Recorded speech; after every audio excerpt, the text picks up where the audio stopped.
Hello everyone, I am Vinay Sharma और आज हम बात करने वाले हैं फास्ट ट्रैक कोर्ट्स की। ठीक है, तो इंडिया में कैसे फास्ट ट्रैक कोर्ट काम करता है और उसके क्या प्रॉब्लम्स हैं, चैलेंजेस क्या हैं और अभी रिसेंटली में फास्ट ट्रैक कोर्ट की कैसे बात आई है उसके बारे में सब कुछ डिटेल में देखेंगे। तो ये जो आर्टिकल है वो आया था 31 जुलाई को। ठीक है, और ये भरत चुर्ग सर ने और श्रुति नायक मैम ने लिखा है। ठीक है, ये आर्टिकल लिखा है। तो इस आर्टिकल को स्टार्ट करने से पहले let me give some detail about fast track court की कैसे ओरिजिनेट हुआ, कब बना था और किस केसेस पे क्या क्या सुप्रीम कोर्ट ने इसके बारे में बात की है। ठीक है, तो मैंने कुछ लिख के रखा है वो मैं आपको दिखाता हूँ।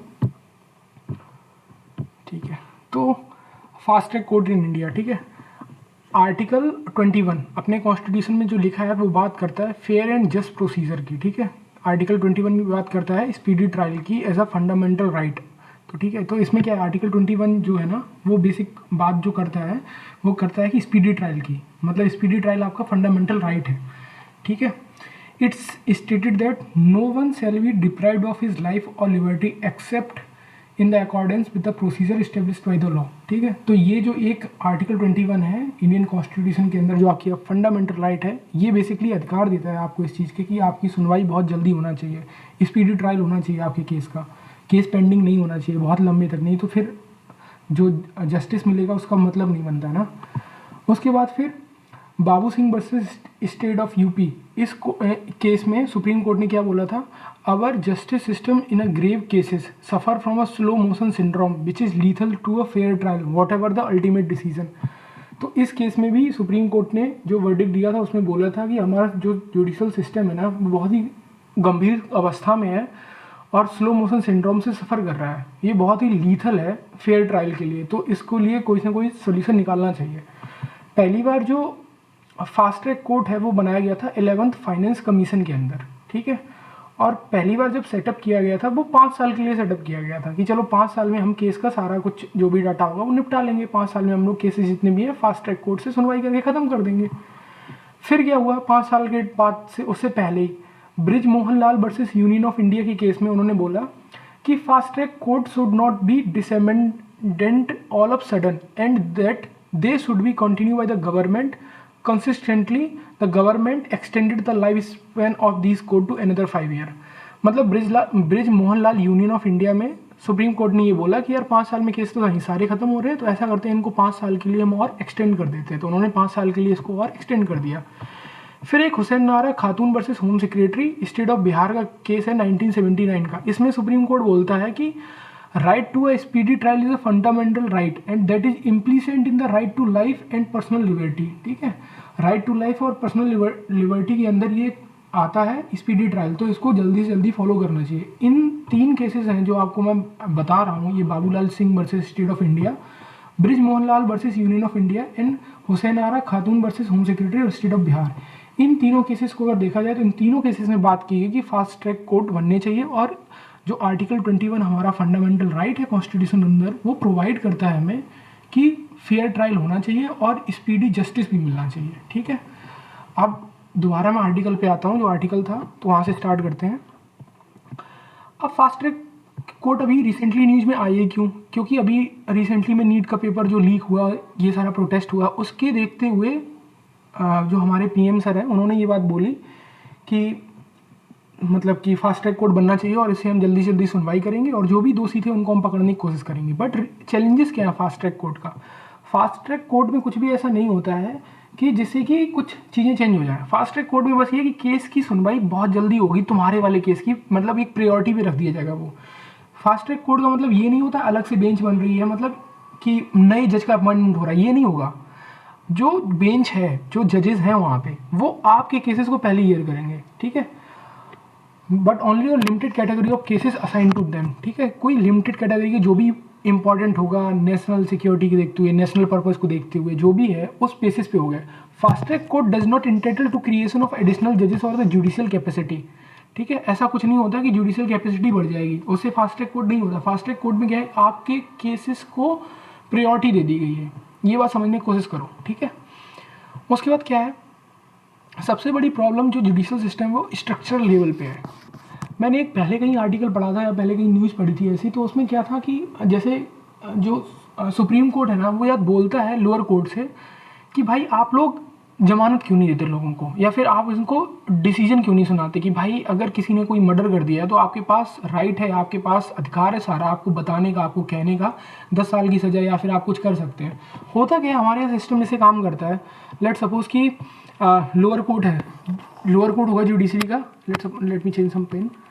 Okay, wait a minute. Okay, let suppose कि हमारे यहाँ पे एक लोअर का कोर्ट है पहले, ठीक है। लोअर के बाद फिर कोर्ट आता है डिस्ट्रिक्ट वाला जो भी है, डिस्ट्रिक्ट के बाद कोर्ट पहुँचता है, फिर हमारे यहाँ पे जो भी हाई कोर्ट होता है वहाँ पे पहुँचता है, फिर हमारे पास सुप्रीम कोर्ट के पास केस पहुँचता है। तो होता है कि लोअर कोर्ट में कोई सुनवाई की गई किसी केस को लेके, ठीक है, तो वो अपील कर सकता है डिस्ट्रिक्ट में, डिस्ट्रिक्ट से फिर हाई कोर्ट में अपील करता है, हाई कोर्ट से सुप्रीम कोर्ट के अंदर अपील कर सकता है। फिर इसमें भी अलग अलग टाइप के चैलेंजेस होते हैं। तो उसमें होता क्या है, जैसे लोअर कोर्ट में किसी ने कोई डिसीजन दिया, अब लोअर कोर्ट में जो जज होता है ना, वो भाई एक सिक्योरिटी गार्ड या 2 मिलते हैं उसको, होम गार्ड के लोगों को, जहाँ पे वो बिठा ले जाते हैं उनके घर के आसपास। उन्हें डर लगा रहता है कि अगर किसी नेता का हुआ, किसी बड़े आदमी का कोई भी केस है, तो भाई मैंने इसको अगर छोड़ दिया, इसको मैं सज़ा सुना दी है, कुछ भी कर दिया इसके खिलाफ में, तो ये मेरे घर आ जाएगा, मुझे मार देगा। तो ये सबसे बड़ी प्रॉब्लम रहता है। तो उसको क्या कह रहा है, होल्ड कर देता है, कहता है भाई ट्रांसफर करके तुम डिस्ट्रिक्ट के पास चले जाओ। डिस्ट्रिक्ट वाला कहता है भाई हाई कोर्ट के पास चले जाओ, हाई कोर्ट सुप्रीम कोर्ट के पास दे देता है। तो मतलब ये जो पेंडेंसी ऑफ केसेस है ना, वो स्ट्रक्चर लेवल से ही बढ़ना स्टार्ट हो जाती है, और वो एंड टाइम तक, लॉन्ग टाइम तक चलती रहती है। फिर सुप्रीम कोर्ट में डेट पे डेट मिलती है, फिर वकील जज, जज वकील, जज वकील, और बीच में क्लाइंट फंसता रहता है। डेट पे डेट आगे, वो दामनी का डायलॉग मूवी का कि साहब मिल क्या रहा है, तारीख पे तारीख, तारीख पे तारीख। तो ये प्रॉब्लम है कहीं ना कहीं, अगर जब तक नीचे वाला स्टाफ जो भी है वो काम नहीं करेगा। अब लोअर में भी प्रॉब्लम क्या है कि जो स्टाफ चाहिए वो स्टाफ में बहुत प्रॉब्लम है, स्टाफ नहीं है उस तरीके से, ट्रेंड स्टाफ नहीं है जो ट्रेंड स्टाफ चाहिए, ठीक है। अब 10th क्लास का बच्चे के लिए वैकेंसी निकलती है, उसमें ग्रेजुएशन लेवल के या सम टाइम उसके बच्चे फॉर्म भरते हैं, तो जहाँ ज़रूरत है वहाँ के बच्चे ना भर के कहीं और का फॉर्म भर रहे हैं। ये सबसे बड़ा चैलेंजेस है। हमें स्टेनो की टाइपिंग का बंदा कोई ना कोई चाहिए जो स्टेनो अच्छे से आते हो, वो वहाँ पे नहीं मिलता है। टाइपिंग वाला कोई बंदा चाहिए, वो नहीं चाहिए, वो है नहीं वहाँ पे। तो बहुत सारे स्ट्रक्चरल लेवल पे रिफॉर्म की होने की ज़रूरत है। फास्ट ट्रैक कोर्ट बनाने से फास्ट ट्रैक नहीं हो जाएगा जब तक उसमें स्ट्रक्चरल रिफॉर्म नहीं होंगे, ठीक है। उसके बाद मैं बात करता हूँ, फिर यूनियन मिनिस्ट्री ने कुछ डाटा रखा था अपने लोकसभा के अंदर, तो उसके बारे में एक बार देखते हैं क्या है। एक closer look to at those figures was the cases clearance rate, the number of cases disposed of compared with the number of cases institute has remain below 100% each year, ठीक है। जितना केस जाते हैं, मतलब लिखे जाते हैं, उससे कम ही क्लियर हो पाते हैं, और ये जो रेशियो है वो 100% से नीचे है। और दूसरे शब्दों में इस बात को कहें तो सिस्टम फेल हो रहा है कहीं ना कहीं इस चीज़ों को देखने में। 2024-25 में टोटल जो केस 1.4 लाख केसेस इंस्टीट्यूशन में रजिस्टर किए गए थे, इतने टोटल मिला के। उसमें से हम लोगों ने केवल फास्ट ट्रैक कोर्ट के थ्रू या जैसे भी करके टोटल मिला के हम लोगों ने केवल 66,000 केस को डिस्पोज कर पाया, ठीक है। तो ऐसे केस डिस्पोज नहीं होंगे। हम लोग क्या है, ट्रांसपेरेंसी चाहिए, रोबस्ट डाटा चाहिए, ठीक है, और जुडिशियल ग्रिड सिस्टम को बेहतर करना पड़ेगा कि भाई कहाँ पे कितने केस पेंडिंग है, कहाँ पे कौन सा जज बैठा है, कैसे किसका मतलब ट्रांसफ़र हो सकता है, नहीं हो सकता है, इस केस को सुनने के लिए कौन सा जज के पास फैसिलिटीज़ है, मतलब क्वालिफिकेशन है उसको सुनने के लिए, तो वो ज़्यादा ज़रूरी है, ठीक है। Without the degree of transparency it is difficult to evaluate whether these courts are fulfilling the objective for which they were established, ठीक है। उसके बाद क्या है, एक ट्रायल में सबसे बड़ी प्रॉब्लम है, trial courts across the country are currently grappling with nearly 4.8 crore pending के, ऑफ विच रफली 74% आर द क्रिमिनल मैटर्स। आप सोच लो, आप 4.8 करोड़ केसेस हैं, उसमें 74% क्रिमिनल मैटर्स के केसेस हैं। अब भाई जिसके क्रिमिनल केसेस के मैटर, एसिड अटैक हो गया, चेन स्नैचिंग का हो गया, साइबर क्राइम का हो गया, मर्डर का केस हो गया, इसमें जुडिशरी काम ही नहीं कर रहा है, वो सारे पेंडिंग पड़े हैं, डेट पे डेट हो रही है, चीज़ें आगे बढ़ रही हैं, तो ऐसे काम नहीं चलेगा ना। जब स्पीडी जस्टिस की बात की गई है तो होना चाहिए वो चीज़ों को लेके। हालांकि पहले से चीज़ें काफ़ी बेहतर हुई हैं, but still there are some problems, there are some kind of like, अब लाइव स्ट्रीम चल रही है तो वहाँ पे लोग सुनते नहीं हैं। आपने सोशल मीडिया पे बहुत सारे ऐसे वीडियोस देखे होंगे कि लाइव स्ट्रीमिंग हो रही है कोर्ट की, बहुत चीज़ें बेहतर करने की कोशिश की है उन्होंने, ऑनलाइन कर दिया है बहुत सारी प्रोसीजर, केस का पूरा ग्रिड बन के आता है, टाइमली पेमेंट की सही से केस को सॉल्व हो जाए, बट वो चीज़ें कहीं ना कहीं अभी भी लैग कर रही हैं, ठीक है। और फिर दूसरी प्रॉब्लम ये आती है, जब पुलिस कोई भी फाइल करती है, किसी को चार्जशीट फाइल करती है, तो चार्जशीट जब फाइल की गई है तो इन्वेस्टिगेटर था वो सही में सही था, या फिर फॉरेंसिक लेबोरेटरीज सही से काम कर रही थी, हमारे पास इतनी है, या फिर जुडिशियल रिसोर्स है इतने कि उस जो इन्वेस्टिगेशन हुआ है उसको प्रिस्क्राइबली टाइम में जो भी दिया गया उसमें पूरा कर पाए। Can forensic report be generate quickly enough? Can witnesses always be traced and exam without delay? While everyone wants to be concluded expeditiously, but that objective cannot come at the cost of quality of justice being delivered. Setting aspirational timeline to encourage the expeditious disposal of case is one thing, but making them mandatory is quite another. अब ये भी है, दूसरा challenges ये है कि भाई कहीं ऐसा ना हो कि कोई भी बंदा जिसने क्राइम वो किया ही नहीं है पर जल्दी के चक्कर में हम उस बंदे को सजा दे दें, वो भी नहीं होना चाहिए। तो हमें बहुत बैलेंस में काम करना है। फॉरेंसिक लेबोरेटरीज टाइमली रिपोर्ट दें, ब्लड सैंपल चेक हो सही से, अगर कोई भी जैसे मान लो कि रेप का केस आ रहा है या पॉस्को का केस आ रहा है या फिर किसी की छेड़खानी का केस आ रहा है या फिर मर्डर का केस आ रहा है या फिर किसी की लड़ाई हो गई है, कुछ भी हो, तो उसमें ट्रायल बहुत फास्ट होना चाहिए, तो वो चीज़ें नहीं हो रही कहीं ना कहीं, तो ये सबसे बड़ी प्रॉब्लम्स है। ठीक है, निर्भया केस के बाद में जब निर्भया केस बना, फिर फंड बना निर्भया, उसके बाद फास्ट ट्रैक कोर्ट और ज़्यादा आए पास में, और ज़्यादा उनकी सुनवाई होना स्टार्ट हुई कि हाँ, फिर पॉस्को लाया गया कि बच्चों की सुनवाई जल्दी होना चाहिए because they are the main line people है ना, इनको बहुत ज़्यादा सफ़र नहीं होना चाहिए, बहुत सोसाइटी के लिए बहुत इंपॉर्टेंट है। तो बहुत सारी चीज़ें थी, बहुत सारे चैलेंजेस जो हैं, वो सबसे बड़ा चैलेंजेस है वो शॉर्टेज ऑफ रिसोर्सेज है। हमारे पास कोर्ट में रिसोर्सेज शॉर्टेज नहीं है, इंफ्रास्ट्रक्चर कोर्ट का अभी तक बेहतर नहीं हुआ है, कहीं ना कहीं इंफ्रा में बहुत प्रॉब्लम है।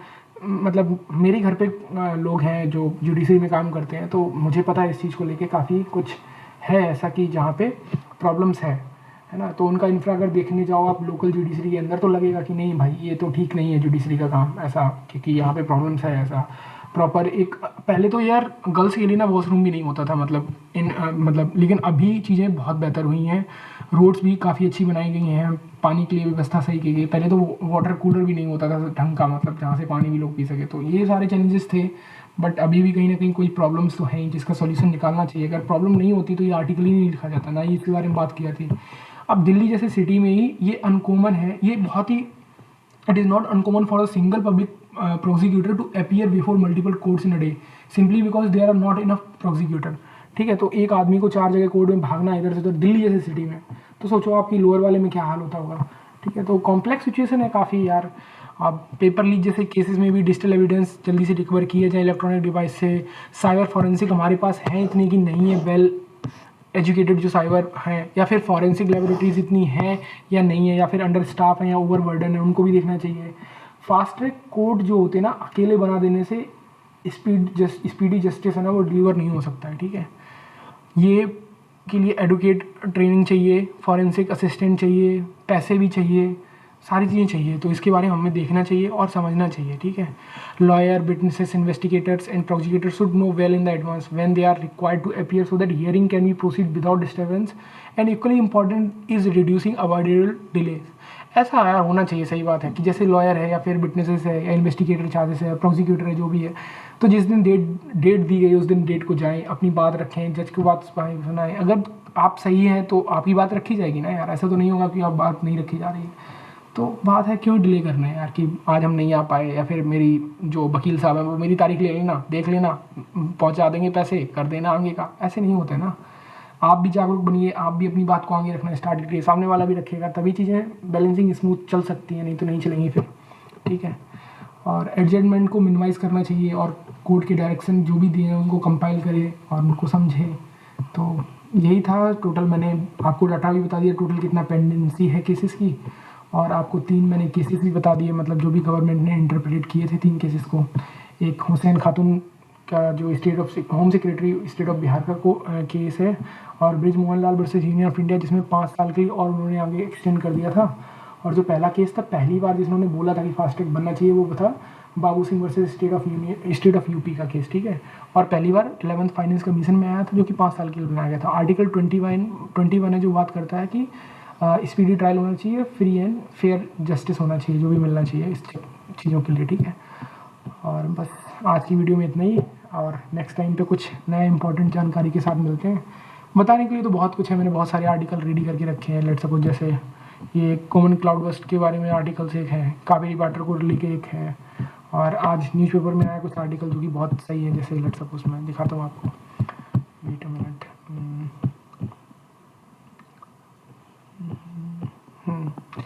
ये एक ट्राइब है बंथर ट्राइब करके एमपी में, तो उसके बारे में है कि celebrated at a birth पुस्ट into a sex work करके।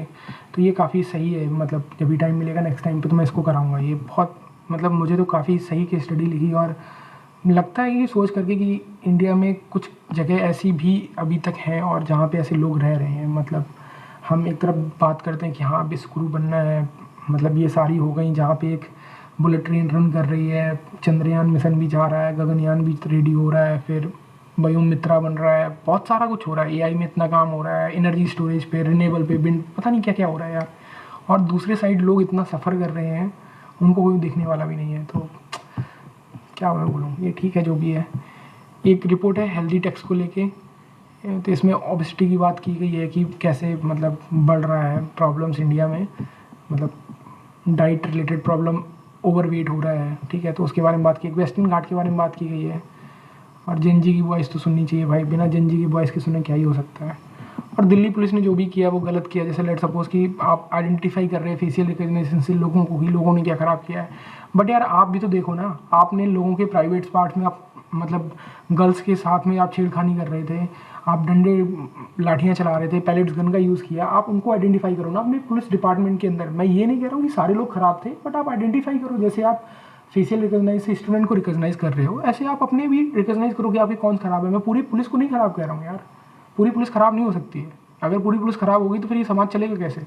There are some kind of person जो सही नहीं है, पता नहीं कैसे बना दिए जाते हैं उनको, या कैसे उनका रिक्रूटमेंट होता है, बट कुछ ख़राब है तो उनको देखना चाहिए। जैसे आप उनके साथ कर रहे हो फेशियल रिकग्निशन, वैसे उनके साथ भी करो ना, उनको भी ढूंढ के लाओ, उनके ऊपर केसेस चलाओ कि भाई आपने क्यों कैसा किया, आप क्या था मनसा आपकी। वही होता है ना, भीड़ जब होती है ना, तो भीड़ में कोई भी कुछ भी काम कर सकता है। भीड़ में होता है कि जैसे लेट सपोज कि एक ने किसी ने साउट किया तो दूसरा वाला हंस देता है, तो उसको लगता है कि मैं कॉमेडी कर रहा हूँ तो लोग मुझसे खुश हो रहे हैं, बट नहीं भाई ऐसा नहीं होता। फिर दूसरा भी चिल्ला देता है। अगर किसी ने, जैसे मान लेट सपोज कि 4-5 लड़के खड़े हुए हैं, किसी एक ने एक लड़के को मार दिया पीछे से, तो सारे लोगों को ना एक डोपामिन रिलीज होता था, भाई अब गैस करेगा ये किसने मारा है, तब फिर दूसरा वाला फिर मार देता है, फिर तीसरा वाला मार देता है। अब जिसको पड़ रही है ना भाई वो परेशान हो रहा है, तो इस बात को समझने की कोशिश करो कि क्यों मार रहे हो बार बार आप उसको। लेट्स, यही सेम भीड़ का भी हाल होता है। जब भीड़ में कोई एक चिल्लाता है तो दूसरा भी चिल्लाता है, एक गाली देता है दूसरा भी देता है, ठीक है।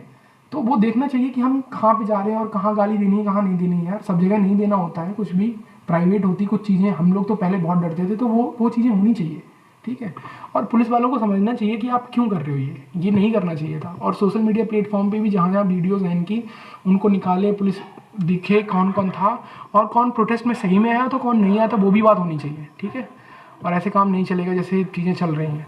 The government should not appear to have gone back on the promises to the agitated student who called off the protest on their demand were met. That would only encourage cynicism and deepens resentment among the youth who turn up to the 1000 Jantar Mantar. अगर ऐसा करोगे तो बच्चे फिर से परेशानी होंगे यार जो तुम कर रहे हो। तो यही सारी डिटेल थी। बात बाकी अब कल कुछ नया आएगा तो करवाता हूँ, नहीं तो बात बाकी ये केस स्टडी मैं ज़रूर कराऊँगा। ये मतलब मेरे बहुत सही है, मतलब मुझे बहुत सही लगे कि यार ऐसा भी कुछ है और इस पर बात करनी चाहिए लोगों के सबके सामने आके, ठीक है। तो मिलते हैं फिर नेक्स्ट टाइम पे नेक्स्ट वीडियो में, तब तक के लिए बाय बाय, देखते रहिए। और अगर पसंद आ रहा हो तो लाइक कर दीजिए, ठीक है। चलो ठीक है, बाय बाय।